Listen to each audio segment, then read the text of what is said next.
Hello and welcome to Tiski Sour. It's a family affair tonight. More than we advertised, even. We advertised it was going to be me, Ash, and Aaron. We're also going to get James Butler, constitutional expert, on later to talk about the latest in Brexit negotiations. Because Ash Sarkar is going to have to part ways with us halfway through. But luckily... Yeah, I've got a hot date with Netflix and my sofa. Oh, lucky you. But first of all, you're going to play the role of outrage correspondent because we've got our own troublemaker in the building, Aaron Bastani. You've probably seen him being denounced from many a quarter in the last 5 days. So, Ash, I'm passing over to you. I mean, so let's have a little look at some of the brouhaha that you've managed to generate. You have angered the Daily Mail, who described you, I think, as a top Corbyn attack dog. Disrespecting troops, etc. We should have a little image of that. There we go. Attack dog saying people saying that you should be thrown out of the party. Yeah, no, that marble does look great, doesn't it? Very, very pleased with our design team for that. You were disavowed on Ridge on Sunday. This is the only time I've watched Ridge on Sunday, so thanks for that. By Nia Griffith. Shadow Defence. NATO Nia, she loves a bit of NATO. Who was saying that your membership of the party should be called into question. You shouldn't be in it. And you also... Wait, she said I shouldn't be... Obviously, I didn't watch it because I watched Nia Griffith on Sunday, but why? I shouldn't be a member. What rules have I broken? Well... No, she said the party will do it. She said she'll leave it to the people who do the procedures to work it out. How have I broken any rules? This is ridiculous. Well... We don't make the rules, Aaron. Save the biggest of the dogs till last. Yeah, go on. You've managed to rile up none other than Deputy Leader of the Labour Party, Tom Watson, who tweeted about you, who has distanced himself from your comments, your appalling statements. Be fair to him for a second. Yeah. Be fair to him. You did call for him to resign just in August. So I think this is a bit of a back and forth between the two of you. So, Aaron, here's your chance to tell us. And also, a lot more's happened in between then. So it wasn't just the usual suspects in terms of the right-wing media. It wasn't just senior figures in the Labour Party. You also had some mad fascist look up an old address of yours and say that him and his friends would hunt down any leftists who engaged in what he called disrespectful speech. He liked freedom of speech, but disrespectful speech, he would hunt us down. Yeah. Scary times. He was Facebook living it, and he was sort of, was doing a call out, and then I just posted a comment, and I said, look, if you think calling for better aftercare for 13,000 homeless veterans is so bad, then I apologise. He hasn't replied. He's also broken the law, I think, by... Pretty sure it was incitement, yeah. I mean, whatever. And I looked at some of his gym pics. Why are you taking selfies when, you can't even bench more than 190 kg? Silly. I really hope he's watching. So, Aaron, now's your time. Defend yourself. Why do you hate our boys so much? No, I made several points. And I was critical of the poppy appeal, not the act of wearing a poppy. I don't think wearing a poppy is racist. My dad wore a poppy 3 days ago. Most of my friends and family have worn poppies. I don't think they're all racists. I think the poppy appeal, I think my exact words were, can tend towards military triumphalism, which, yes, of course, would be racist. I mean, military triumphalism by a formerly colonial power, necessarily will obviously have those kinds of overtones. A few other things as well. I felt like it was in quite bad taste. The idea that the First World War, and of course yesterday was commemorating a century of the First World War ending. The idea that was a war for freedom, I just find quite perplexing, because in 1914, British working class men couldn't vote.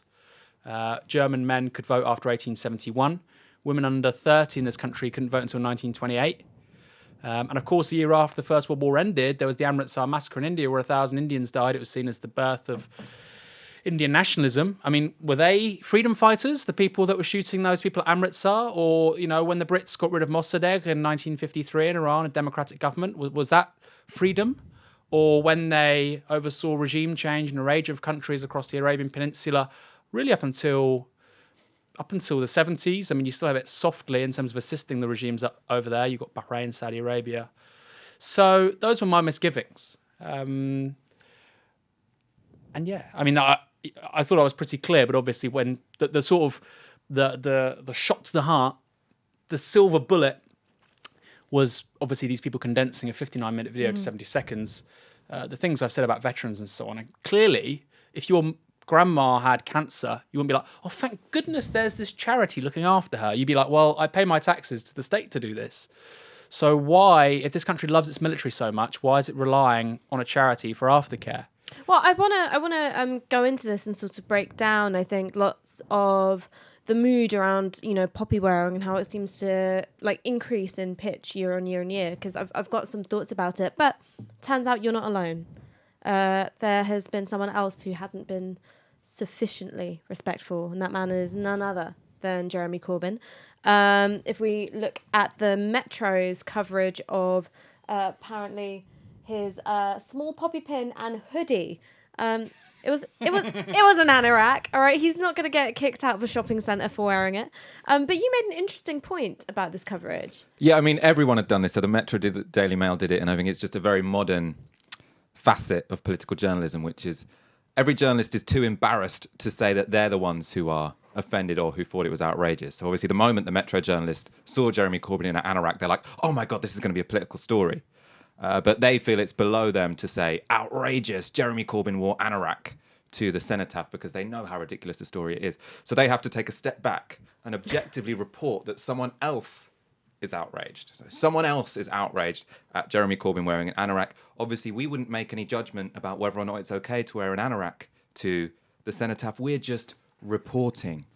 But then when you look at who was outraged, what was newsworthy enough to create this report, it's someone called Kat, Iron Brew Dreaming, Rob Charlton, Mr. Neil, all of these very high profile, very respected figures, perhaps many of them veterans, we don't know.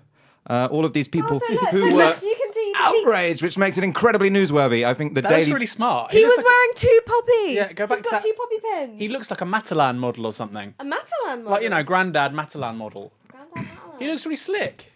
And yet two poppies. Look, two poppies. Yeah. Well, Aaron, that's not what Kat thought, all right? The shirt's very clean. The blazer's nice tie. Apparently, I look like an 80s Tom Hanks. That's like double the patriotism. But I do think we should explore this in depth, because clearly there was a problem with either the quantity of Jeremy Corbyn's poppy. So what is the sufficient amount of respect? Is it to do with the number of poppies you're wearing? In which case, I think we can all take a lead from our head of state, the Queen, who wears no fewer than 5 poppies at any given time. 5. She's getting old, man. That's going to weigh her down. She should take those pearls off while she's We should see. I mean, we should actually. I would wager that up until 5-10 years ago, she wasn't wearing more than one. I mean, this is really new, right? It was her and Kate Middleton apparently both wear 5 poppies. But maybe it's not just the number of poppies. Maybe it's the surface area of poppy. So we have a ginormous patriot here. So wow, that's more patriotic. But I also thought maybe it needs to be bigger. Maybe it's not just the surface area of poppy. Maybe it's not just the number of poppies. Maybe it's the method of poppy delivery. So maybe it was the problem that Corbs was the vehicle for it. There is a much more patriotic manner of delivering a poppy. A plasma screen on the side of a rubbish collection truck, because I think nothing says, lest we forget, than landfill, And I know that you guys have talked about this a lot in the past couple of weeks, and particularly Aaron might be sick to the hind teeth of it. But I think it's worth thinking about this in depth and not just laughing about it, because I think that the poppy has become more than a symbol of just the First World War, more than just a symbol of this particular charity appeal. It's become a floating signifier for a whole range of things, of which military triumphalism, I think, is a part of it, but also a kind of statement of allegiance, right? And like affinity with our boys. And I think that in the past few years, the demand that, participation isn't just a choice, it's kind of mandatory. I think that that's really increased in pitch. It's become a lot more manic, I think, with each passing year. And I don't think this stands alone. I think that this is part of a response to the fact that the military not just in UK politics, but in UK culture is in crisis. So I think that the UK public, and this is backed up by polling, are incredibly conflict weary. They're incredibly averse to expeditionary warfare. And against that backdrop, well, what really is the military for? You then have these much more nebulous things like, protect and defend, but, from what, against what, like, what is encroaching on our territory. And the wars which are in living memory, none of them are like World War II in the sense of, the enemy is an equal, if not, a technological superior, and you're fighting for freedom. These are wars which most people, I think, feel very uncomfortable about, even if you present it as a clash of civilizations, in terms of, an Islamist threat. I think people feel very uncomfortable about celebrating that. And what's funny is that military intervention, I think, has had a crisis of legitimacy, but that hasn't necessarily led to, I think, any deeper questions being made explicit in political media about how the military can or should change. What would a demilitarizing of our political culture look like? But I just think that the outrage that's greeted what you said, and the only place that I disagree with you is that I think that dismantling the Royal British Legion, selling off their assets, wouldn't actually produce enough money to deliver adequate care. No. I mean, the show itself, it was provocative, so I said that, and I followed that up with, at the very least, there should be a really significant examination into what they're doing and how can it be improved. I mean, you probably want to nationalise it, or Joey Glenson's proposal was to turn it into a veterans union. That makes sense. But I think, a charity sitting on £350 million a year, 150 million coming in a year. The government is increasingly outsourcing a lot of this stuff to charities. I mean, there's not a critique of charities for a lot of people. They think, well, charities, they're doing their best. Yeah, but there's a real dovetailing with austerity and how they become service providers. So I don't think a charity should be doing, mental health care provision or helping veterans get their jobs. That's for government departments funded by the taxpayer. No, I completely agree with you. But I think that you were at this moment where, you went for, I think, one of the last sacred cows left, or one of the last ways in which, this idea of the military itself being, an honourable or a dignified institution in an age where we think of those wars as immoral, if not illegal, and also in an age where one side is so clearly insulated by technology that it's hard to think of, military conflict being a battle of equals in any meaningful way. I think that you went for the last thing that people had sort of uncritically cherished. And that's why people came for you so hard. I'm such a scumbag, aren't I? I mean, also look at Boston Dynamics. Yes, you are a scumbag, but for other reasons. The people buying this stuff, it's the US Army, right? So within 25 years, the US military is going to be completely automated, right? Drones were just the first kind of aspect of that. So, yeah. I mean, the idea of the military is a very human institution. I mean, that's also dying as well. When we are having these votes in Parliament about intervention in Syria, it's about the use of drones generally. But that's because in general we envision the nation as a family, right? And so, the military, which is one of the most hierarchical, exploitative, violent in terms of the way in which its own soldiers are treated and conditioned in training, we envision it as being made up of sons and daughters, right? So in terms of the image of the nation as family. And so I think that's also why it generates, I think, such outrage. But that's it for me for Outrage Correspondent. I'm going to tap out and let our constitutional expert, James Butler, step in and go chill on my sofa for the rest of the evening. You chill. All right. See you soon, Ash. While we're tapping in the constitutional expert, James Butler, I'll give you the spiel, which is we want to grow as an organisation. We want to increase our reach.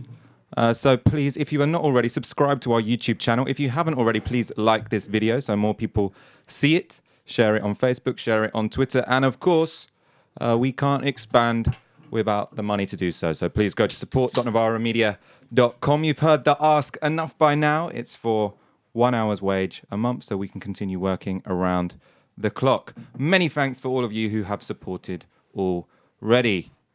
James Butler, welcome to the show. Hi. How are you doing? I'm good. I am making an unexpected appearance, perhaps, but I am glad to be here on this day that we thought might be a momentous one, but actually isn't. Yeah, so the reason we thought today might be momentous is because it had been quite heavily briefed that a new Brexit deal would be announced today. So this would be about the withdrawal deal that May is currently agreeing with Michel Barnier and her counterparts in Europe. But for whatever reason, that has been put off until potentially tomorrow or the day after. The reasons for that is not absolutely clear, but it probably has something to do with the fact that Joe Johnson, who was, what was he minister for? In transport. He was minister for transport. Obviously the brother of Boris. He was transport, but he had HS2 taken out of his brief. But it was very brief, wasn't it? Because it was just so he was previously education minister, but after he attempted to install Toby Young in... Oh, that was him, was it? Yeah, so he attempted to install Toby Young as, guardian of free speech in universities. He ended up being reshuffled into transport, which he took as a demotion. It's a bit of a par if you're transport minister and they take HS2 out of your brief. Who did they give it to? I can't remember who it ended up with. It would be some sort of interior development... Maybe industrial strategy or something. Yeah, possibly. Who knows? I mean, that department grows ever more gargantuan. Business, education, innovation, skills. So the implications for the deal are that before last Friday, what it looked like is Theresa May would have to get through this kind of fudge deal through Parliament. It would keep the UK in the customs union potentially indefinitely. We don't know when that would be until, but it would have to be mutually agreed with Ireland, Europe, and Britain for us to leave the customs union once other parties were convinced that there would not be any hard border on the island of Ireland. She knew that the Brexiteers were going to vote against that, so she knew there were some hardcore Jacob Rees-Mogg, Boris Johnson types, but she thought she could make up the numbers with a few Labour rebels, either the hardcore Brexiteers, the Kate Hoeys, or people in Leave constituencies who were going to position themselves as voting in the national interest. People like Lisa Nandy were floated as potentially going to vote through May's deal. Joe Johnson's resignation on Friday opened up another front of opposition, really, for Theresa May. So once, as we spoke about before on a previous episode, the resignation of Boris Johnson really gave the Leavers in the Tory party a leader. Someone who will organise them in Parliament. Oh, he can organise anything, but someone who can be a figurehead in Parliament when they vote against Theresa May. Joe Johnson looks like he could play that position for Tory Remainers, which is going to make it harder than it initially looked for Theresa May to get this vote, to get this deal through Parliament. James, does this change everything? It doesn't change everything. I think it's quite likely that there will be... so Barnier this evening says, essentially there is a text almost ready to go.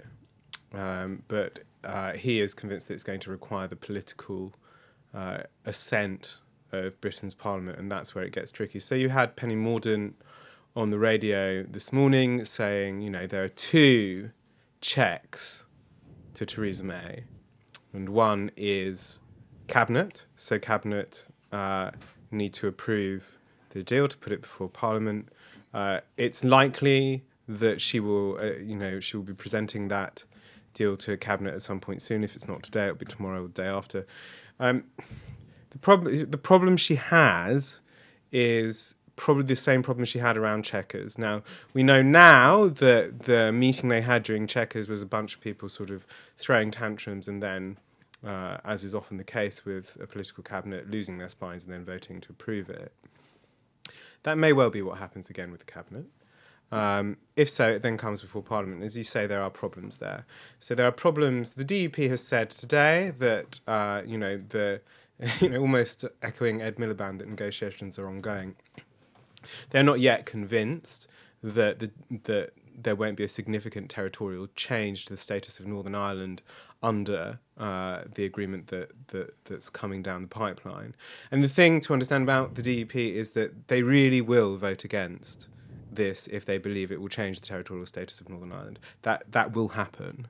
There's very little I can imagine that would buy them off there. I don't know. And what they don't want is a border in the Irish Sea. I mean, the story's been the same for the last 12 months, right? They do not. Any kind of divergence between England and Northern Ireland, even on the level of something like goods and etc., they see as laying a kind of foundation for further divergence, for political divergence, which is obviously something as unionists they disapprove of. I, of course, support a united Ireland. So I watch this with sort of great amusement. But it is a serious thing. I mean, it's a serious thing as well. I mean, unionist violence, it is always a possibility somewhere down the line. I don't want to say it's a likelihood because it's not a likelihood. It's a possibility, and I think it hovers over the head of everyone who's seriously concerned, who is serious about the politics of Ireland. That I think is something very important. Anyway, Which is presumably not many people in the Tory cabinet, right? It's not many people in the... So, I mean, remember that some people in the Tory cabinet, someone like Michael Gove, for instance, Michael Gove described the Good Friday Agreement as a national shame. He believed it was surrendering to terrorists and dishonouring the British Army. So there are some people who at least profess to care about Northern Ireland a great deal, or certainly the colonial status of British Michael Gove, troops. someone who probably wouldn't have agreed with Aaron's comments last week. That'd have been a fun debate. That would have been amusing. I've got to stick to Brexit though. Yeah. Aaron, we have, I think myself and you have both been arguing consistently against a people's vote. Joe Johnson's argument, which has been repeated by a number of people in the Labour Party, that the choice we are now facing is either vassalage or chaos. So vassalage in the sense that we'd basically be subject to the same rules that we were when we were in the EU, but without any control over making them, because we've left the political union, but we remain within the regulations, or chaos of a no-deal Brexit. That's quite a strong argument, isn't it? I mean, to be fair, we were all, we were subject to vassalage in the EU anyway. Go on. So, well, no, we were. I mean, the European Commission is broadly unelected, it's broadly unaccountable, and it decides a bunch of very important policies for the member states, like external trade policy. So whatever outcome you have here, the Tories keep on talking about fucking vassalage. Maybe... But we'd have less control. We'd have less control than we used to. Maybe because by virtue of what modern capitalism is, you have levels of global economic integration, which kind of mean the idea of a self-sustaining, discrete national entity acting independently of the world. Maybe that's not actually possible anymore. So maybe vassalage is an inevitability. If that's the kind of binary you're thinking about, which many of them do, they want ultimate sovereignty to reside at Westminster. In the 21st century, that simply isn't possible. And one of the failures, I think, of the Remain camp in 2016 was they couldn't communicate that in an optimistic fashion. And Europeans, pro-Europeans generally can't. You can't say, I'm for Eurofederalism, or I'm for giving these competences to the European Commission. Here's why.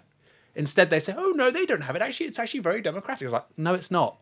But explain why, and explain the vision, explain why that's good for people. So that vassalage thing, I mean, they'll say that regardless. So you don't think you think us staying within the single market and the customs union, but not having a seat at the table of the European Council. So yeah, the European Parliament is fairly impotent. Lots of stuff gets decided at the Commission, but ultimately it's the European Council who decides. I think that's the heads of state of each member state. Depends on the policy. In regards to what? It depends on the policy. If it's external trade, then it's entirely the European Commission. Is it the whole of external trade is decided by unelected people in the European Commission? In terms of negotiating the actual trade deals, bilateral trade deals with other, like Japan or whatever, yeah, it's the Commission that negotiates them. So who was correct, Jeremy Corbyn or Keir Starmer, on whether or not Labour can stop Brexit? Keir Starmer this morning said Brexit can be stopped. Jeremy Corbyn said on the weekend to Der Spiegel that Labour cannot stop Brexit. Where do we stand? Well, the question is how. Right? I mean, that to me is the serious question. And it seems to me that... So I was speaking with a friend on the weekend, and it was on the Saturday, so we'd had the Corbyn thing, and he was saying, this is someone who is by the way, very, very pro-European Union, very pro-Remain. He said, he took the comment as meaning it doesn't seem apparent that there is any mechanism at all whereby at this point you can have a sufficient lead-in time for a people's vote before the Article 50 deadline arrives. It is virtually impossible that there'll be a general election or a change in a significant change in the political complexion of the UK, whereby you could make the argument within the European Union that it was necessary to extend Article 50 in that way. So the question for me, and so the response to this is very often, well, oh, well, if people just create enough pressure about it, it will happen. So that's a very nice thing to think, but it's not clear to me how that then translates into, and I say here, short of there being an insurrection in which the gates of Downing Street are stormed and Theresa May is led out at gunpoint, which seems to me very unlikely from the FBPE people, although don't put it past them. It doesn't seem clear to me what the legislative process is to bring about any means of stopping the deadline arriving. Well, isn't the argument... I think Labour have played this quite well, but in terms of could Labour stop Brexit, I'm kind of unclear because... How? Well, if Labour whipped for a second referendum and they pulled off some Tories, then you can get a majority. I mean, it's unlikely, but you can more easily get a majority for a people's vote than you can for a general election. Because you need 2/3 for a general election. For a general election, you need 2/3. For a people's vote, you just need 50% plus 1. Yeah. So if Joe Johnson has a little wing on him, if Justin Greening has a little wing on him, I mean, you'd get some Labour rebels behind you. But the thing I think that is instructive today is you have a former Prime Minister, a former Labour Prime Minister, pro-European Prime Minister, Gordon Brown, who comes out in his speech today. And what's pretty clear from the way that he talks about a people's vote is not, whether to go or not, but he's clearly thinking about it in terms of whether you rejoin or stay out. Because he is aware of how the wheels of government work and how unlikely it is that it would be possible just simply in terms of legislative time and the necessary preparations that have to be made. And is that just because it takes longer if the government doesn't back it? Because obviously Syriza in Greece, they organised a referendum within a week. Yeah. They said, we're going to have... The government want a referendum because they want popular backing to say no to the EU. Well, actually, they wanted the opposite and it all fucked up for them. But... with the will, they could have a referendum in a week. Sure. It's not beyond the capacities I should check the statutory basis for there is an act governing referendums, and I would have to check the minimum lead-in time for them. But it seems to me very unlikely that something introduced on an opposition day in Parliament is going to, manifest a people's vote. It is vanishingly unlikely, in fact. So then we get to the point. I mean, so I suppose at this point, Labour can't stop Brexit. I mean, I just think that's a statement of fact. If Theresa May's deal gets voted down when it eventually goes to Parliament, which I think is looking increasingly likely, then what happens? Is it likely? I know it's increasingly likely. That's because it was highly unlikely, and now it's, I think, less highly likely. But it's still likely, isn't it, to go through? I think it's unclear. Excuse me. I think it's unclear. It will depend on the DUP, really, at this point. It will depend on whether there's whether the DUP take... Bung them some more cash. Give them another $1 billion. Remember what I said, that you cannot buy the DUP out of anxiety about the territorial integrity of Northern Ireland with the United Kingdom. I suppose that is their raison d'etre. You cannot. They won't. I remember that these are. What was the phrase that was it? I can't remember if it was Arlene Foster or Sammy Wilson used. That this is a game of who'll blink first, and we've cut off our eyelids. These are people who take very, very serious. Is that what they said about Brexit? That's amazing. That's a good negotiating strategy. They're good negotiators. They are good negotiators. I mean, as is often the case when you effectively hold the key to whether your coalition partner succeeds. But imagine if Nick Clegg had said, like, I'm going to cut my eyelids off, and we won't Liberals aren't like that, aren't they? Tuition fees. Okay, let's take the other parts of the parliamentary arithmetic. It is possible, I guess, maybe that a few pro-European Tories would rebel in the thought that... So this is suggested in a piece in the Financial Times about an hour ago, that there are some pro-Remain Tory MPs, such as Joe Johnson, Justine Greening, who might rebel on a deal that's brought before Parliament because they think no kind of Brexit should take place. I leave that in a grey category. I'm not sure that that's solid. And then up to now, they've tended to flake. Yeah. and then it suggests that, they're counting on about 15 or so Labour rebels on that, including, as you say, Kate Hoe, but also like some of the sort of, Chukaramuna mountain guerrillas in favour of... I don't think he's going to vote. I don't think he suggested he's going to vote for it. So I think it'd be people like Caroline Flint. Caroline Flint would vote. Lisa Gareth Nandy, Snell. Gareth Snell. Yeah. People in yeah. Leave constituencies who have no interest in bringing down a Caroline Tory Flint's government because they don't pro-Brexit actually anyway, want Labour but- to get into government. Yeah. And then you've got the 4 people that voted with the Tories, so you've got obviously Frank Field, Kelvin Kate Hoe, Hopkins, etc. Yeah, no, so you've got probably enough to put it within the zone of anxiety for a Tory win. The question is, it basically remains with the DUP. I mean, that really is where we are. Yeah, but the DUP aren't going to vote against them. I mean, so if you've got 10 Labour abstentions, 10 Labour voting with the government, let's say, which is what it's looking like at the moment, even the DUP, I don't think are enough. The arithmetic in this FT piece suggests otherwise, but... I mean, it depends on what Labour MPs do, right? But yeah, I mean, this is the thing. Is it effectively depends on Labour MPs, which is why really there should be, I think, a very strong grassroots effort to ensure that no Labour MP votes with the government on this matter. It's a flop, isn't it, to be a Labour MP that votes with the government on this matter? Yeah, I mean, and also, It says you don't want a general election and Yeah. you don't want a Labour government. Yeah. It's you when I saying was you doing- want 4 more years I of was Tory doing any rule. questions with Ben Bradshaw, and they said, that we were talking about this stuff, and I said, we need to force a general election, which, if it means creating institutional inertia and creating, and really intensifying the schism within the Conservative Party, Joe Johnson's obviously a clear expression of that. We have to force the hand here and create a general election. Easier said than done. And Ben Bradshaw's like, well, it's all good saying that, but it won't happen. But okay, but a people's vote will, and everything you think's going to happen will happen. Come on, and there is a significant number of Labour MPs who genuinely don't want a general election, and I can only read from that they don't want a general election because they don't want a Corbyn government. Like, really? And you have to question then, why are they in politics? They're in politics because they wanted to be on the front bench of a centrist Labour government.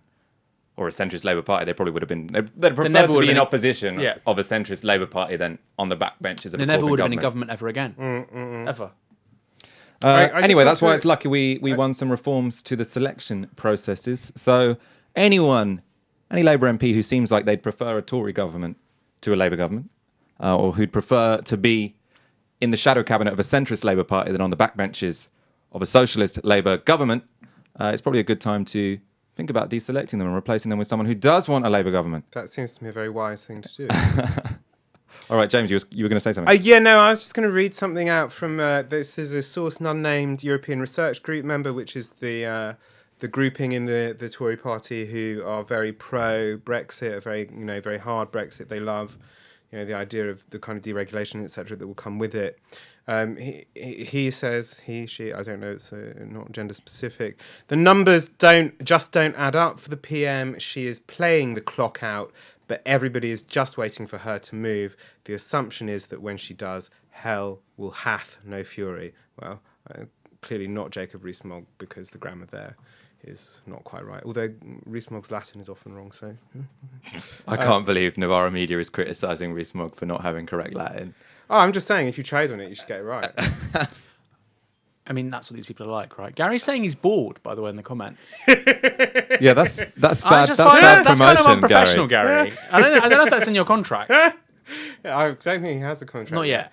We'll say that was... But no, but this is also an interesting point, right? Because Brexit is boring, and it's worth saying that like a vast majority of the country don't care about these details. They don't care about what's going on here. They, it's really only nerds who care about the. That's kind why of we got you on, constitutional expert James Butler. I know it's a very polite way of saying nerd, and I'm very glad you did that. But I'm going to set out what are the most likely scenarios. Yeah. And then I want to move on to, because nothing ever changes in Brexit, we haven't talked about it for a while on Tisky Sour. So I thought, as we didn't get that big announcement today, we can go briefly through what are the most likely scenarios moving forward, because it can be kind of confusing. But then I want to talk about some of the big issues that have arisen since Brexit, what we've been surprised by, especially with reference to the politics of migration, But first of all, let me lay out what seem like the most likely scenarios. You can disagree with me if you want.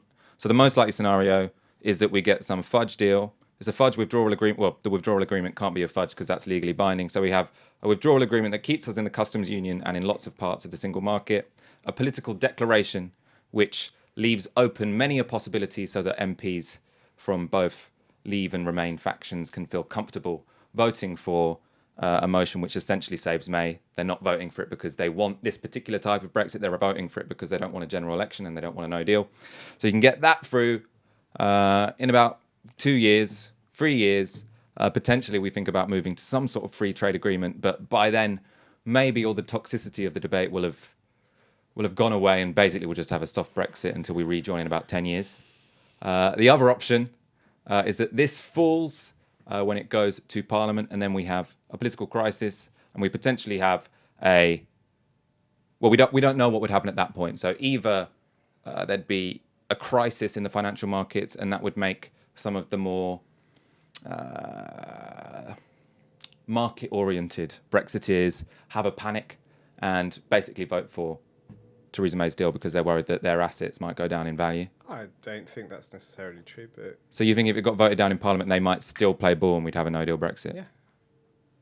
And it depends on what kind of capital they have. If they have things that are assets that are, denominated in sterling, then they might worry about it. If they're hedge fund managers, then they won't. Yeah, that's exactly right. Can you see no deal happening, Aaron? Who cares? It's a legitimate position. No, I genuinely, at this point, I really enjoy politics. Who cares? Who cares? I can't see no deal happening, no, because it would literally mean a global financial crisis. You would imagine that wouldn't happen in a self-inflicted way.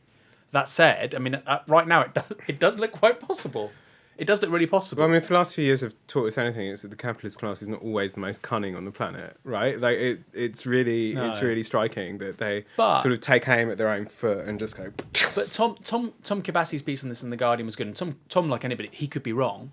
But the stats he put out there, like in terms of insurance of the European aviation industry, European capital markets, etc., something very bad will happen if there is no deal. There's going to have to be a deal. It may be a very minimal deal. Right. It may just cover financial services and immigration and the first 6 months of trade of goods, but not services, etc. So that's what I think is actually probably the most. Yeah. That's what I actually probably think is the most likely. But in that case, then sterling tanks and Britain is in a political crisis anyway, so it doesn't matter. Michael, you're laughing. Is something being... No, I just scrolled up to Gary saying he was bored in the comments. That is very unprofessional. What can you do? Anyway, our conclusion is probably it will pass in Parliament. If it doesn't, we might have a second referendum. We might have no deal. We don't really give a shit. It's not what politics is about. No, I think we'll have a deal. But it would be so minimal that the difference between no deal and a deal... I mean, the Byron doesn't make it a deal. We'll get a deal. Okay, they'll literally be about ensuring financial services, capital markets. No, the big difference is, will there be traffic jams on the M26? No. Not for the first few months, anyway. There will not, and the planes will still keep on going, and people will be able to fly over British airspace and stuff like that. But is that an achievement of political statesmanship by Theresa May? No, it's still it's a giant fuck up. Yeah, absolutely. But it's a deal. But sure, all the options for her are fuck ups at this point. I think the deal could play quite well for her politically. So one reason why I wouldn't be particularly scared of a no deal is I think you'd get a no deal that would be a complete clusterfuck for the government because they lose all their credibility for management. And after about 2 weeks, all the people who are playing hardball in the Tory party will eventually say, okay, we can't really continue with traffic jams on the M26 because people are queuing to get medicines over from France or whatever. So, I mean, I don't think we'll have this Mad Max catastrophe, but I could see a 2-week no-deal Brexit, which in the long term is just an embarrassment for the Tory party. I don't think anyone's going to die. People probably would, right? If you can't get medicines essential medicines and stuff into the country, I mean, who knows? There's no point in speculating. No, but one of the things I think that's worth adding here, and obviously we should take this with a giant grain of salt, but Patrick O'Flynn, UKIP MEP, tweeted out today that he hears that if she doesn't get the deal through, then she is planning for a general election based on, with a manifesto based on her proposed deal. Now, obviously, Patrick O'Flynn, UKIP, perhaps not that closely connected to what's going on in Downing Street. But if that's the rumour that's saying, look, the guy could also be flying a balloon, right? To say, let's see how He's this actually plays. very sharp. But he's not an idiot, right? Yeah. I mean, he was a serious political... for the Express. So He was serious brilliant. I thought he was political the best political journalist in the country. Okay. Well, maybe he's one of the right wingers we could get on. In terms of He'd do it, yeah. his columns were like, before, as UKIP were on the up, I remember he used to write these columns in the 2014 European elections, ahead of the 2014 European elections. And like they were just masterpieces of prose. There were 600 words, and each sentence was like reading a paragraph. It's like boom, boom, boom, boom, and it's so didactic. And it was like he was just imbibing information directly. Very talented man, I think. All right, we don't know what our overlords in Westminster and Brussels are going to work out.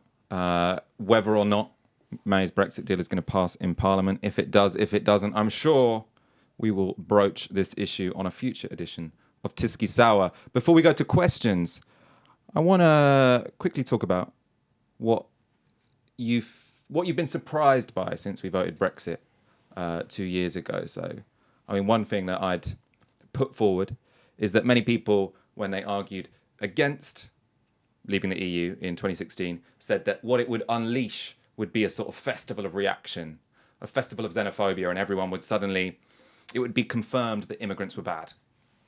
And what has come to pass is that actually people's concerns about migration have fallen. People's ideas about how much migrants contribute to Britain's economy and Britain's culture has increased. People feel more positive than they did before the Brexit vote. And the salience of migration as a concern has gone considerably down. So we can get up a couple of blog posts from Rob Ford, who we were discussing earlier. He wrote a book with McQuiggin before McQuiggin went and became a kind of alt-right pop political scientist. Well, McQuiggin was a member of the Tory party when William Hague was the member, the leader, which really does take some doing. Yeah, that is really... Because they were mad as hatters.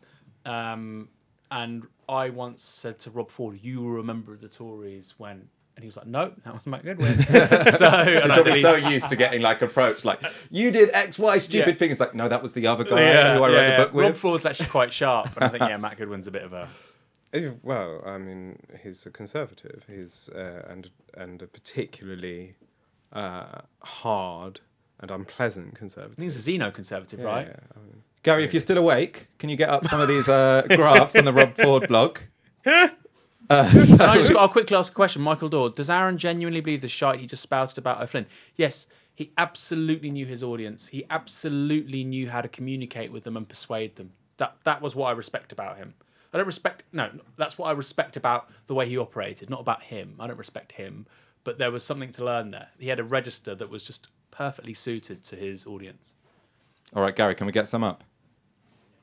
All right, share naming immigration as most important problem. So in June 2016, according to YouGov, over 50% of people said migration was one of the biggest problems facing Britain. By December last year, that had gone down to about 35. We can go to the next one. So this is views of economic and cultural impact of immigration. So at the time of the Brexit vote, 35% of people thought migration was positive in terms of Britain's culture, and about 40% thought it was positive in terms of Britain's economy. The number of people saying it's positive for the economy went up about 10 points in the following 6 months. No, the following year. And people's attitudes about how much migrants contribute to Britain's culture had gone up by a similar degree. You can see the same in the next couple of graphs. Good blog post, actually. So the question, did Brexit make people less racist? And are you surprised? Well, I mean, I want to pick up on something I think is a bit of a straw man in your question, because I'm not sure that anyone actually believed that Brexit would be the confirmation of... People thought it would unleash things. People thought it would unleash the demons of sort of rainy fascism island. Yeah, I mean, I think that's certainly... And racist undercurrents have become explicit. I think that certainly was a view of a minority of the left. And, you know, I shared that belief to some extent.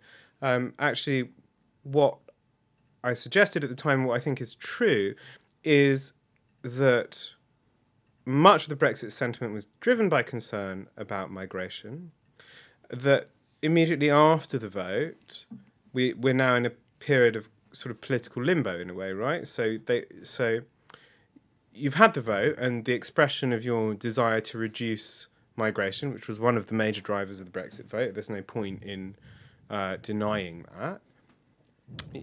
You have been heard. You've won on that debate.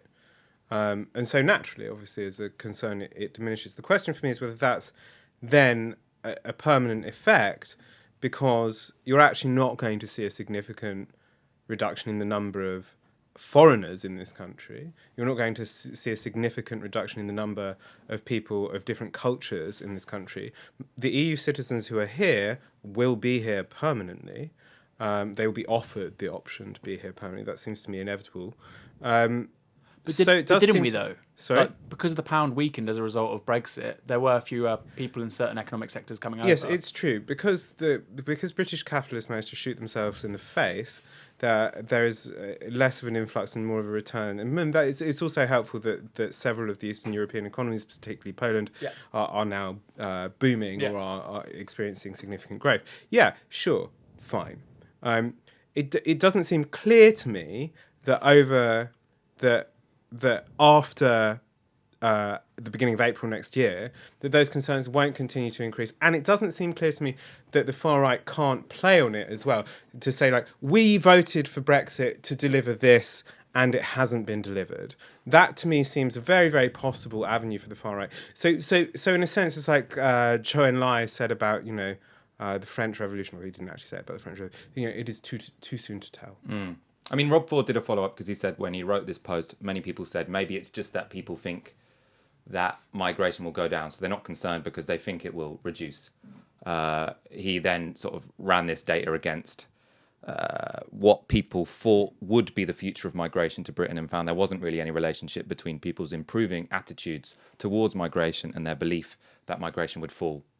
So he said it was not yet established that was what was going on. People in the comments, Jack Harriman has said Jeremy Corbyn made people less racist. That's what happens when a genuine leftist is prominent. It's a variable. I actually think that's genuinely true. That's a variable, yeah, for sure. Someone else pointed out, although I can't find exactly who they are, which I think is a useful comparison, that the election of Donald Trump was very different to Brexit. So I think when you look at Brexit, one analysis which I think is at least plausible is that there were many people who were frustrated against a sort of post-democratic political establishment, and lots of that had been directed towards migrants and migration. And once the Brexit vote happened, some of that tension was unleashed. And that meant that some of that frustration that had been directed towards those minority groups dissipated a little bit.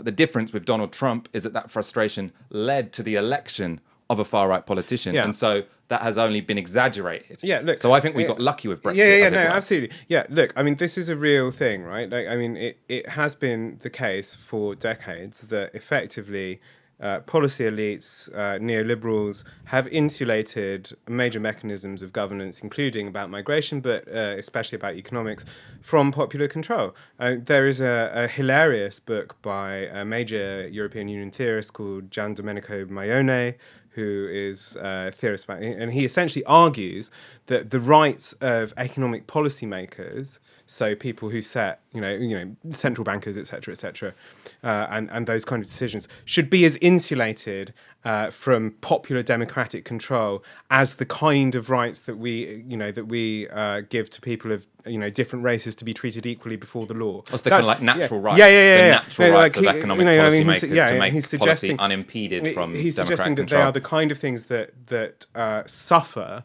from popular democracy.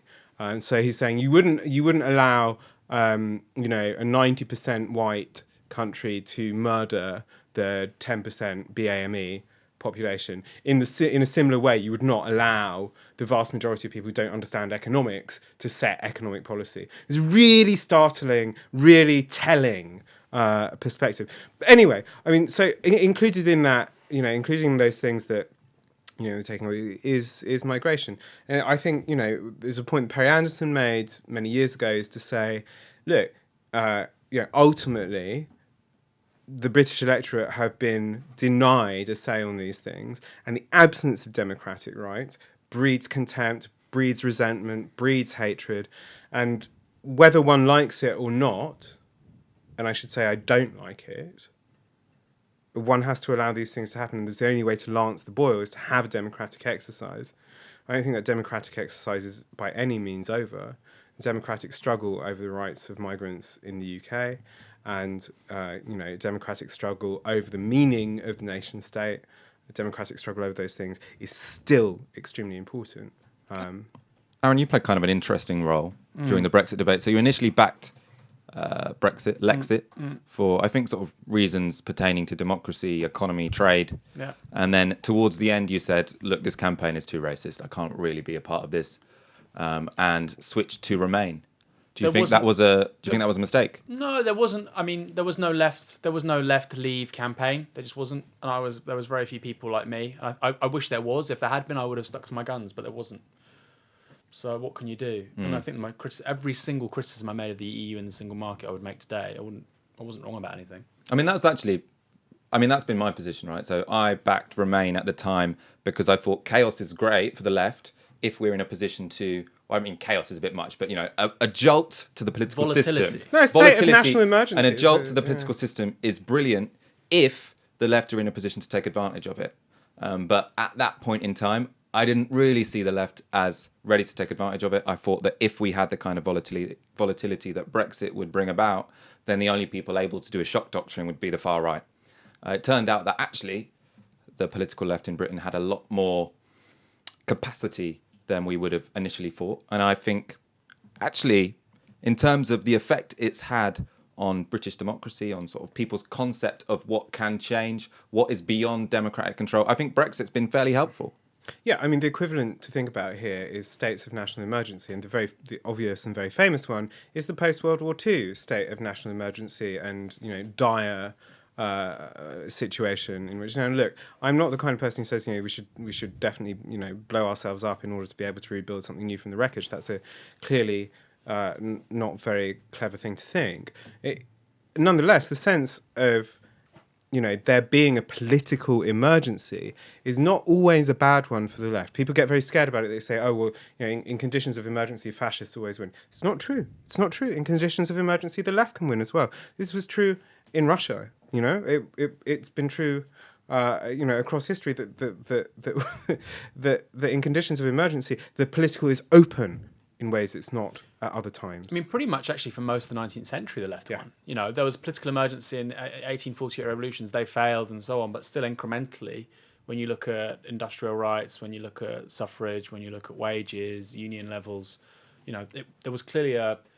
Yeah, I wish I had it to hand, but there was a progressive trajectory. There was a study that was doing the rounds a year or two ago, which was showing, it was sort of like a quantitative study that was showing that whenever financial crises happen and depressions, it is statistically the right that take advantage of that in terms of vote share as opposed to the left. Yeah, but what's you can point to the New Deal in the 1930s and say actually the left won there. Yeah, no, that's why I said the 19th. That's why I said the 19th century. I mean, what's the sample size? Yeah, I mean, I don't know. I wish I had the study up in front of me. It's also important to point out that someone like so obviously we live in a highly mediatized economy now. It's really excellent, interesting work by a guy called Marcus Pryor. It's a book out from Cambridge University Press, and he points out that in moments of national emergency, also political ideology, so people tune in to the news. It seems like a very obvious point, but people actually pay attention to current affairs in a way that they don't, and they search out new platforms and new voices and new perspectives in a way that doesn't happen. And this is a very kind of data-oriented study. It's worth. Well, it's like the zeitgeist stuff, right? Immediately after the global financial crisis, as mad and batshit as it was, and even the MMT stuff. Now I know the MMT stuff is not modern monetary theory. Is not the zeitgeist movement, but there's a spectrum there. People were just reaching for this stuff, like you say, because I wanted to read David Harvey. I found his video lectures because of the 2008 financial crisis. I was looking for new explanations as to why this was happening, and everybody had said it wasn't possible. I mean, you could say the same thing about Trump in America, right? So the midterms, I think, was the highest. The midterms, which happened last week, was the highest turnout in 100 years. 104 years, I think. In 104 years. Yeah. So for me, the difference there is that the good thing about Trump getting elected is that it's been a massive shock to the establishment and it's massively politicized people. But for me, that's outweighed by having a far-right president. Yeah. Whereas with Brexit, I think what Brexit did is it politicised people. It was a shock to the establishment. And actually, considering all it pertains to is our trading relationships with continental countries, I mean, that's a cost I'm willing to take that one. So yeah, I think in terms of costs and benefits, I'm glad we voted leave. Keep it up. Should we go to questions? Well, Gary is finding it super interesting. Yeah, Gary's woken up, thank God. I think he might be... Lying. No, I think he's overcompensating, you know. You're not? You're genuinely enjoying it now? Have you had a coffee today, Gary? He's had 3. Gary's had 3 coffees and he's absolutely loving it. Maybe you've crashed. Okay, we're going to go to some questions. I'm going to answer this first question. What do you make of the Kate Osamor story? I think it is classic dog whistle racism from the British tabloid press. If anyone doesn't know what the Kate Osamor story is, her son, who is a councillor in Haringey, or was, he's resigned now, also works for her in Parliament. Whether you think that MPs should employ their family members to work for them, I think there's a legitimate debate about whether or not that's healthy. Well, they're not supposed to anymore. Anyone who's elected after 2017 is no longer supposed to by rules in Parliament. Oh, I didn't know that. Yeah, but obviously she was Kate elected in Osamor was 2015, elected before then. So you could see that as dodgy, but it's something that most MPs do. Well, I don't know if it's the majority, but you could pick up 100 MPs in Westminster who employ family members to be their advisors, and they could justify that in whatever way they please. But there's only one of them who is now being called nepotistic on the front pages of the Daily Mail. I don't know, or the inside pages of the Daily Mail. And why this is news now is because Kate Osamor's son, Ishmael Osamor, was caught entering Bestival with a bunch of drugs, and enough drugs that it can be counted as intent to supply. Which is actually a very low threshold anyway. Well, it's a very low threshold, and also he didn't get custodial, he just got a community order, and what it means if you just get a community order is basically you were carrying drugs for your friends. Right. And if there is a lesson here, I think the lesson is if you're in a group of friends and you're deciding who should carry the drugs, don't give them to the person who's just been elected as a Labour councillor. Someone else, please take them for the sake of the left's presence in the media. But in any case, the way that this has been approached in the media is a disgrace. It's tried to connect Ishmael Osamor taking drugs to Bestival to knife crime, which is ridiculous, and I think can only really have anything to do with the fact that Ishmael and Kate are both black. There's now this ridiculous story which came out today, which is that Kate Osamor is a hypocrite because she lives in a council estate, even though she's on an MP's salary. Now, if you get a council home, the Tories keep trying to change this, but if you get a council home, you can stay there as long as you want. That's your home. It's your home. Who else in the country, when their income changes, do you say, oh, you have a moral obligation to move out of your house? That is treating people on low incomes to a worse standard, because you're saying, if you make your home, the minute you get a better job, you're going to have to leave. Also, I think the idea that people should move out of council homes when they're not in financially dire straits is a terrible argument, because the point is, we want council homes to be something that you aspire to live. I mean, to be honest, I do aspire to live in a council home. I'll never get one because they don't exist anymore. But I'd love to live in a social housing home so I don't have to pay extortionate rent to some lazy asshole landlord. That's the point, isn't it? But yeah, this what it's done is it's connected Kate Osamor with drugs, with knife crime, with nepotism, with fraud, and all of these are dog whistles because she's a black woman. Yeah. And what the tabloid press know, I don't think the tabloid press are necessarily doing this because they want to demonise black women. What the tabloid press are doing is they want to demonise the Labour Party, and they realise that given that the public have racial biases and patriarchal biases, or whatever we want to call it, the easiest people to go for is black women. They do that. I'm not saying the whole public is racist, but it's much easier. If you see the amount of vitriol on Twitter, people definitely have biases against black people and women. Well, no, I know that, but I'm saying that's because it's been stirred up by the right-wing media. I mean, most people intuitively wouldn't care about a story where the son or daughter of a politician has been caught with drugs. I think most people intuitively wouldn't care. If it's being pushed and pushed and pushed and pushed, yes, and spun and spun and spun, of course they will. But, I mean, also, all the fucking journalists writing this stuff, nobody takes more coke than these people. And I'm fed up of being lectured to by these hypocrites. Yeah. James. No, I mean, the only thing I was going to say, you say, no one says that you should move out of your house when your financial circumstances change. That, of course, is not true. Your landlord, your private Exactly, landlord, tells you you should move out if you have, a hard month or a hard 2 months. Very rarely do they allow you to get into arrears. An eviction notice will arrive on your doorstep. It leaves hundreds of thousands of people in this country in precarity, and it's disgusting. It's foul, and God knows that's exactly why we need council housing. We need things that are, that don't, you're not bent over a barrel. You're not vomiting out half of your income every month to pay some arsehole to go and sun themselves in Malaga while they cream off your hard-earned cash. I think it's a real thing. Keynes talked about euthanasia of the rentier. I think it's an extremely important thing. It should have happened by now. Solidarity with Ishmael Ossamore, by the way, I was going to say, and his mum. Yeah, absolutely. Solidarity with I'm looking forward to Baroness Ossamore taking her seat in the Lords. That's going to irritate all the right people. She's an excellent woman. Should be MP for Vauxhall and would be, were it not for Neil Kinnock putting Kate Hoey in her place. Will Hillary run in... I got a little bit of a Jonathan Ross kind of like lisp there. Will Hillary run in 2020? Will it signal the end times? Yeah, she will. No, she won't. She will. It's a staffer of hers quoted in a story today saying Hillary is absolutely planning to run in 2020. Whether she will get the Democratic nomination is an open question. I think she's outriding for Kamala Harris. So I think the point is you make everyone feel like anyone but Hillary, please. And then you get another centrist Democrat to be the anyone but Hillary candidate. And then she makes her a Secretary of State or whatever. Sure. Right? I mean, I think that's possible. I think Kamala Harris is obviously definitely running. Liz Warren is definitely running. Bernie is probably definitely running. Look, I mean, don't put it past the Democratic Party to fail to learn the lessons of 2016. We saw very clearly they didn't learn the lessons of 2016 in Nancy Pelosi's speech about the bipartisan marketplace of ideas, which is possibly the only phrase more boring than Brexit. It's a very, very dangerous path they're walking down. We're not going to do any bets on the biggest sniff heads in Parliament in case we get sued. Yeah. It was formerly George Osborne. Come to a Novara Media party. Come to a Novara Media party and buy us a drink, and we'll let you know.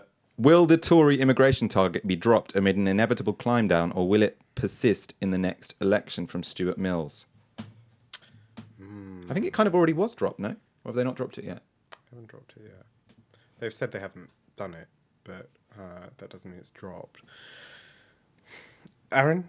Well, I was still thinking about the Hillary thing, actually. Yeah. Yeah, go on. Of course she's going to run. I mean, I think she'll be an outrider for Kamala Harris, but I still think she'll run. Yeah. And why would you? You're not. She would. If she is going to be an outrider, she's going to announce and she'll run, and then she'll drop out after the first two primaries if it doesn't work out. Yeah. That would make more sense from her perspective. I mean, of course she will. Yeah. I mean, it's mad. It's mad. And then there's other reports of Chelsea Clinton in 10 years' time. But some people want Michelle Obama to run as well.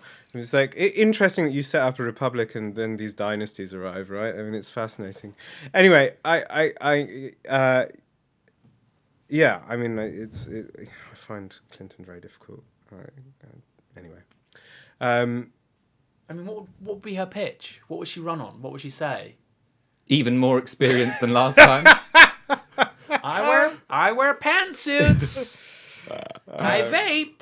That was the shit she was coming out with last time. what was the other question we were supposed to be?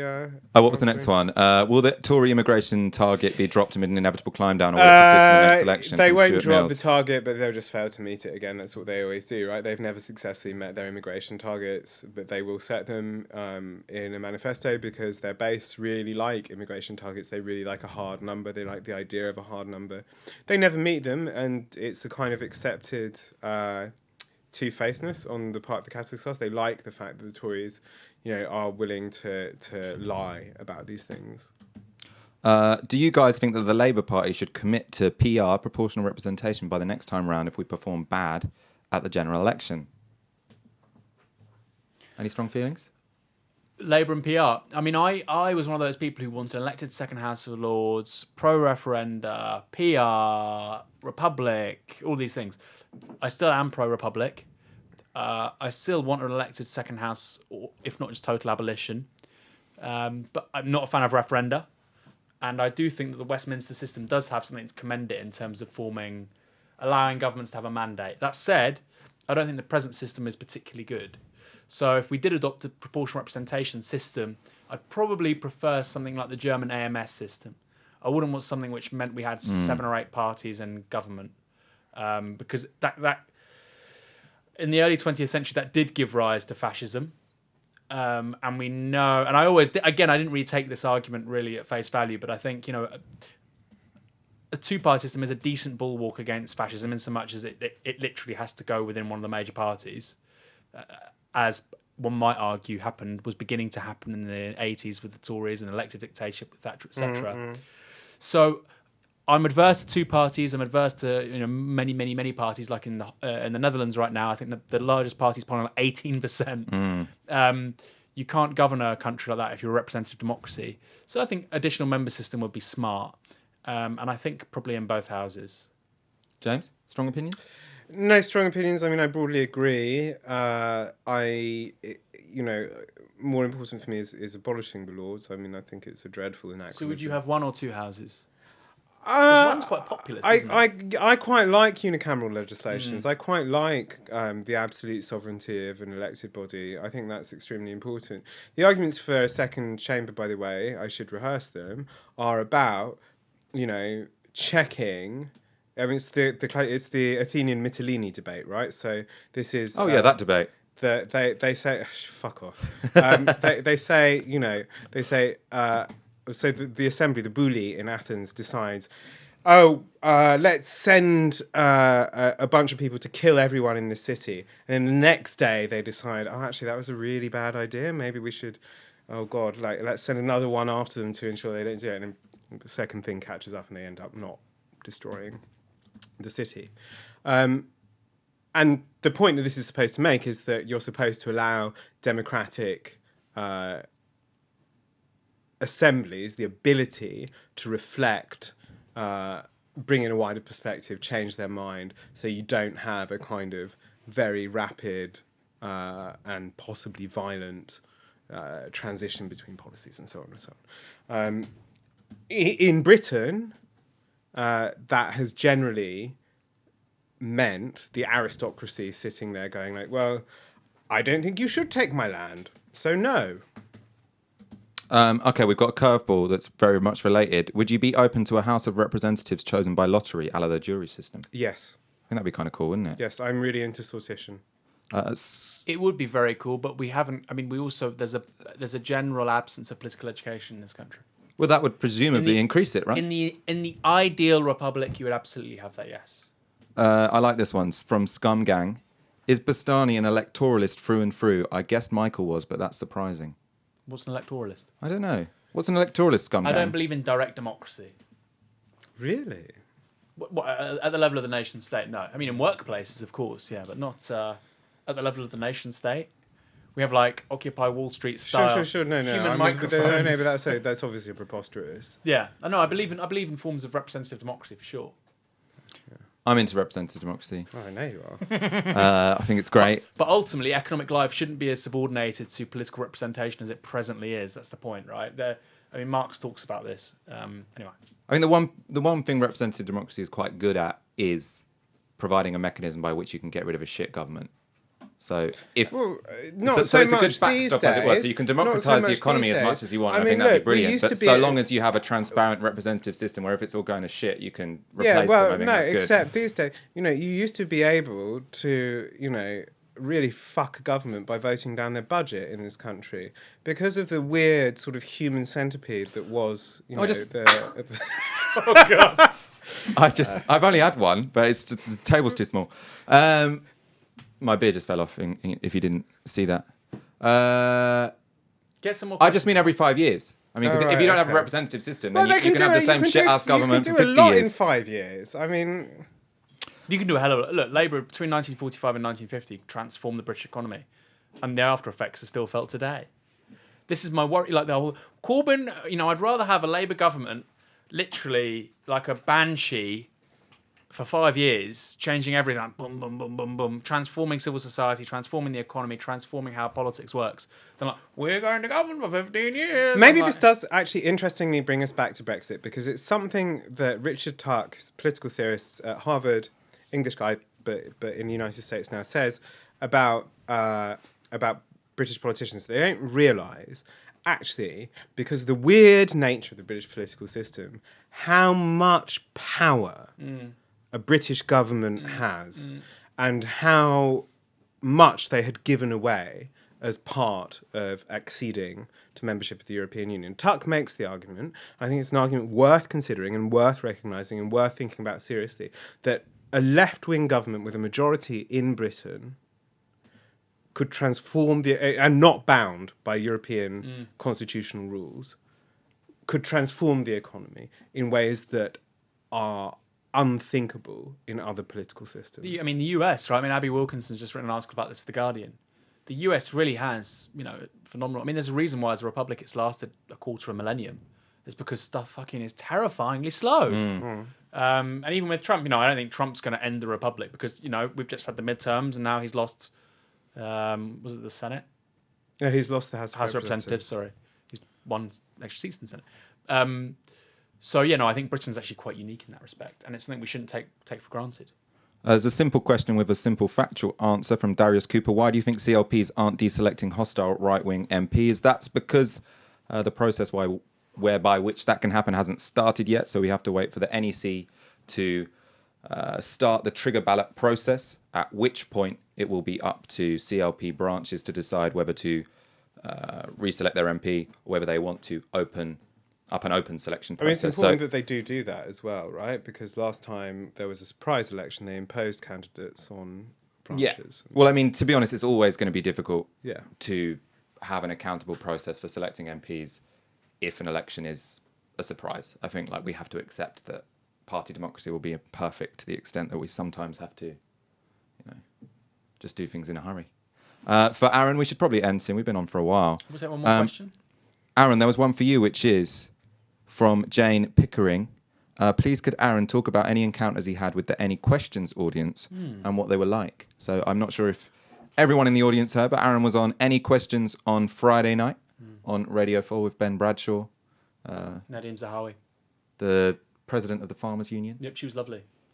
And was there one other person, or was there just four? Very Any Questions? reactionary, though, the Farmers Union. Well, they're farmers, right? Not all farmers are reactionary, but, anyway. The landowner, they own the farms, right? Yeah. Aaron, anyway, the question. I don't know. I mean, one of the comrades involved in this project, is from a farming background. true, I mean, actually. they are quite right wing. They also gun ownership. I mean, it's just a different. It's like a different country. Yeah. So you need to tell us about your experiences with Right. the audience on Any Questions. So Nadim Zahawi was lovely. Class act, Tory MP. Jonathan Dimbleby was lovely. The National Farmers Union woman was lovely. I can't remember her name. She's only just started in the position. She was lovely. Ben Bradshaw, I thought was a bit nasty. Yeah, he was nasty. And actually, Scumbag. I don't think he really had anything to say. So we answered a question about meat consumption, and it was like he could really work a room, but I was just like, the answer you're giving is just like, it's not adding any value. It's not really, it's just a kind of very pedestrian opinion. He's like, I think, we should just maybe buy more meat from people we know and we trust and locally. It's like, yeah, okay, try and buy some meat in Shoreditch from the local farmer or Salford or Glasgow. I mean, it's just a silly response. But he was playing the crowd. I was confronted by two former Marines after the show. And they came up and they said, oh, we came here to give you a hard time, but actually we agreed with lots of what you said. But we're still not going to vote for Labour. Which was we would never vote for Labour. And I think for a lot of people, the Tom Watsons of this world, they don't understand. A lot of people just will never vote for Labour, no matter how right-wing you are. So, appeal to your base and do the right thing and have sensible policies and stick to Labour values. And they were lovely boys. They both served 13 years, and they said, "Oh, we agree." Just to say, there's something really interesting about that because, say, for instance, my grandfather is a black cab driver in London. Born not far from here, born in Bermondsey, tenement building. 2 rooms, docks, war, lorry driving, cab driving. That was his life. A natural constituent for Thatcher in some ways, because benefited from the ability to buy his council house and then sell the council house and move to the suburbs, which for him was, ideal. Never in his life would he vote Tory. Always voted Labour, despite the fact that he hated Tony Blair. He said, Labour is supposed to be, I remember him saying something, Labour is supposed to be the party of the working man. Would never, but actually pretty socially conservative guy, black cab driver in London, they're very rarely left wing, would never ever. So this, we hear a bit about political tribalism these days, but it's a really substantial thing in British politics. I don't think politicians often appreciate it, partly because politicians are always thinking about, stabbing someone in the back, or it's very rare that politicians understand, other than from our tradition, understand solidarity. Yeah, I mean, these were two ex-squaddies in Devon. I mean, statistically very unlikely to vote Labour historically, and that's a part of the country, the southwest. It's, I'm sort of from there. That's the Liberals have now fallen apart. So over the next 10 to 15 years, yes, Labour have something to build on. But outside the major cities, outside Plymouth, it's not a major city, it's a city. Outside Plymouth, outside Exeter, there's not much of a Labour presence historically. So yeah, it's always my choice of Tory and Liberals. The idea that they would suddenly, if Tom Watson wears a big enough poppy, they'll vote Labour. That's just not. It's highly unlikely. And even Tony Blair, 1997, go back to Bournemouth East, Bournemouth West, Labour were winning around 20% in those seats. So even what these people sort of postulate as the high point of the Blair era, you weren't winning lots of these people over. You just weren't. Okay, let's call it a night, shall we? Yeah. Thank you for watching. Can I just say, somebody saying Bournemouth is a city. Bournemouth is not a city. Is it not? It doesn't have a cathedral. No cathedral. It's an urban conurbation. A town? It's a town. Yeah. All right. It's always fun having you two on. And Ash, obviously. It's a shame she had to leave early. We'll do this more often. As always, we want to expand the reach of this show and of Novara Media. So if you haven't already, please subscribe to the YouTube channel. Please like this episode. Thank you so much for all of your comments. Do we have a photo from last night's meeting? There's some on Twitter, I think. On our Twitter feed. I just want to say, 2019, we aren't here to take part. We're here to take over. And it's going to be a very disruptive year in politics and media, I think. Mm-hmm. And everybody who's helped us get to where we are, you've been a major player in that. Yeah. Which is pretty cool. I think that's true. I mean, Aaron and I started this thing, while we were, in the middle of a student revolt. And it's really amazing and actually quite moving, and in some ways actually often very distressing to see how it's grown into something really quite substantial and in many ways and remarkable, and has so many remarkable people involved in it. It really is, it's a very positive thing. Oh, and because we have these comments, we have a lovely community as well online. It's true.